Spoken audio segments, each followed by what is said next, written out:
AFTV DT. We got away with one there. Let's first of all dive straight into it. Pepe, what the hell was he doing, right? He's let the team down. I mean, I don't know what to say, right? I think it's the first time he's ever been sent off in his career. So it's not something that, but Russia blood, I don't know, what's he on? He's let the team down. It's as simple as that. I've got no doubt Mikel will probably say the same thing. He's let the team down. Massively let the team down. And what's he thinking? I don't know. You probably won't get away with that before VAR. You know, and it's such a... I'll be cussing you for doing something like that. At the end of the day... Not even you were that bad with his thing. Well, yeah, at least I tried to be discreet. But it's just petulant. And it's, you know, we've seen the replays of where it started and how there was a little battle between, you know, him and the Leeds player. Football. And it's part and parcel of the game. You know, he's trying to get in your head. He's trying to gain an advantage on you. And he won because he got you sent off. The only advantage that he has, Pepe, is that his teammates got him out of jail by at least salvaging a point. And I would rather talk about that side of it than Pepe, because but you have to talk about Pepe. I know because, that, you know, but you can't say no more than he let us down. You've had the last game, you know, we had our last game, Aston Villa, lost that game. Everybody's going into this. We're hoping for a win. Yep. We've all been screaming out, play Pepe, play Pepe. I think almost unanimously, the manager has put him in from the start and he goes and does that. Yep. And it's not like it's near the end of the game. The second half has just started. You literally have to play a whole half like that. And you're up against a team that's already a very attacking team. It's mad. You can't excuse any part of that. It's a red card, it's petulant, it's stupid, it's let the team down. We cannot say no more than that, which is why I'm saying I'd rather try and focus on something a little bit more positive. Go on then, give me the positives. Is that we salvaged the point. Very lucky though. Very, very lucky. But there's also this thing about the whole shots on target thing. And it really does kind of wind me up a little bit, because if you hit the woodwork, it's not a shot on target. Now, everyone will sit there and talk about the 3 times Leeds hit the woodwork. Rightly, they were chances. They were big chances, and we were very, very lucky. But we hit the woodwork, and it's no mention, nothing. It's like, oh, but you didn't have a shot on target. It's swings and roundabouts. It's like, wait, what are you actually going with here? You know, for me, if it hits the bar, it should be on target, because there's context to it. You can hit the bar the way Leeds did, and it's registered as no shot on target. You can have a shot from 30 yards that rolls into the keeper's hands, and it's counted as a shot on target. Do you know what I mean? That's where I think there's a little bit of a misconception in that respect. But I felt that, you know, when you have to defend like that, and when you know, go up against a team with the man advantage, you do need to have some luck. We had every slice that was available today. And then the ironic thing is that we probably had the best chance of the second half. The best chance, actually. It was the best chance. The best chance. And one-on-one, Saka, you're thinking, actually, I don't mind it falling to him. He'll nail it. But he took that one touch too many. And the chances, I mean, their keeper done very well. He did well. He stood big. But I just feel that the one criticism of it is that he should have took it first time, not try and take around the goalkeeper. That is that one moment where if you were to pick a player, in that precise moment, it's Aubameyang. Because, you know, 9 times out of 10, even if he goes around the keeper, it's going in. But give credit to the goalkeeper. It's one of those where it would have been the ultimate smash and grab if we would have got that. And what a get out of jail card that would have been. And then there's the penalty decision. It is a handball because it's flicked up and hit his elbow, but is it a penalty? I'd say no. But you said yeah. No. I'm saying I've watched it, and I would say no, it's not a handball. And the reason why I say yes is because of what is being given now. That's what I was saying. When we were on the stream, I'm saying that they've kind of changed the rules a bit. I think about a month ago that would have been given, because basically anything in the end they were just saying right. But that, I think, is because of the way it's flicked up. But still, sometimes I look at it and say, but then the ball could have been travelling into the box to maybe someone get on the end of it. You know what I mean? So That's again is the other big problem at the moment. Nobody knows what handball is or what's not handball. Look, put it this way. We saw it yesterday with games. We see it again now. There's been handballs given this season that were worse than that, which is my argument.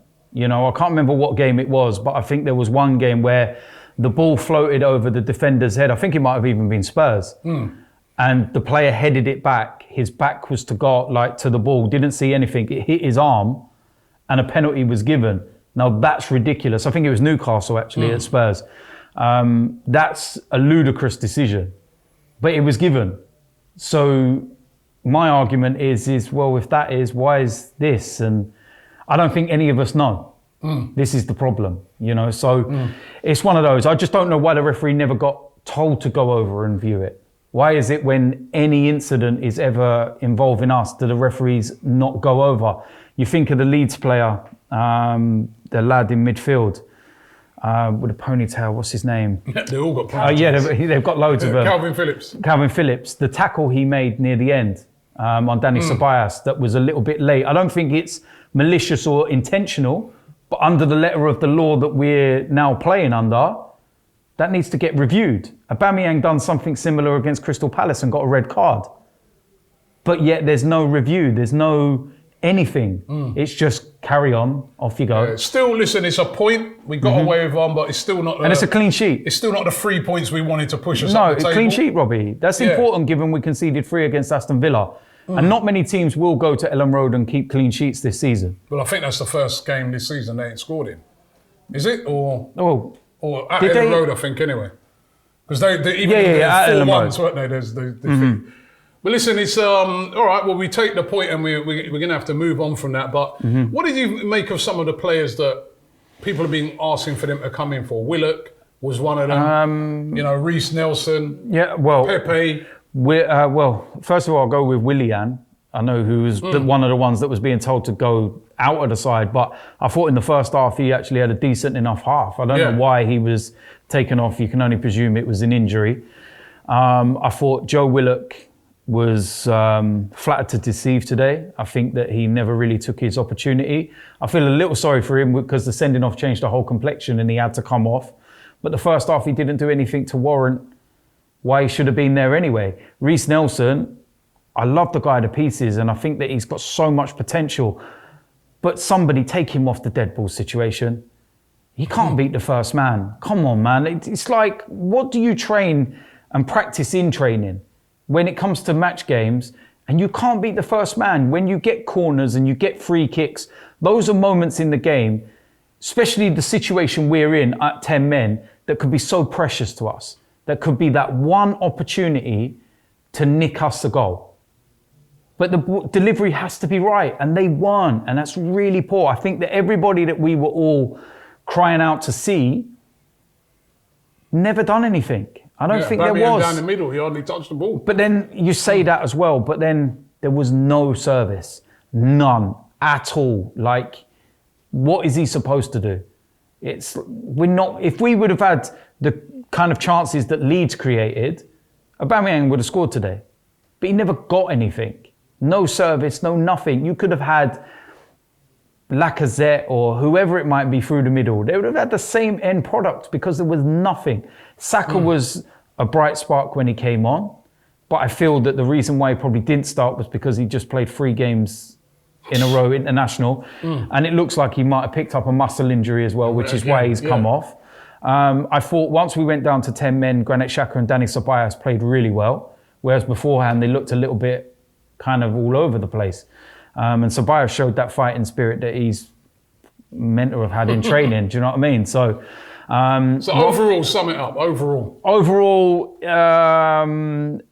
Pepe let us down. Disappointed in that respect. Massively disappointed.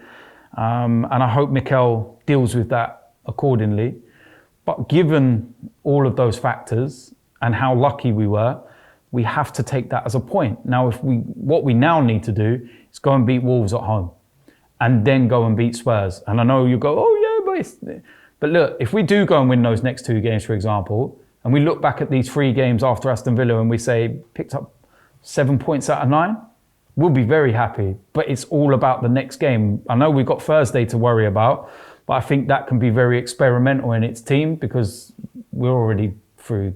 I don't want to be disrespectful, but we're through, just not mathematically yet. Wolves is a big game. Massive, massive game, and you know how tough that's going to be. Get 3 points at home. Try and get that feel-good factor at the Emirates back. And then it's the North London derby. Form goes out of the window. Even if we go into that and Spurs are still top or whatever it might be, that don't matter. Form goes out of the window in the North London derby. It's anybody's game. Have to go and win that. That's the big one. And if we do, then yeah, it's fine. But we take the point today, man. This video is supported by Profit Accumulator. Profit Accumulator helps you to earn extra money by doing something called match betting. Match betting isn't gambling. And when you do it properly, and I mean properly, you can't lose. Now you always see these promotions by bookmakers like Ladbrokes, William Hill's, Corals, offering a £50 bonus to customers. So you sign up and you might place a £50 bet on a coin toss landing on heads and a £50 bet on the same coin toss landing on tails. Now whichever way it lands, it don't matter because you won't win or lose any money because you've covered all of the outcomes. However, you get the £50 bonus, so you're still £50 up. Now lots of people try to do match betting on their own, but it's very time consuming and not always easy if you don't know what you're doing. That's where Profit Accumulator come in. Even if you don't know anything about sports, they walk you through everything step by step, showing you how to accumulate money into your bank account. So get involved right now. Click the link in the description and sign up to Profit Accumulator right now.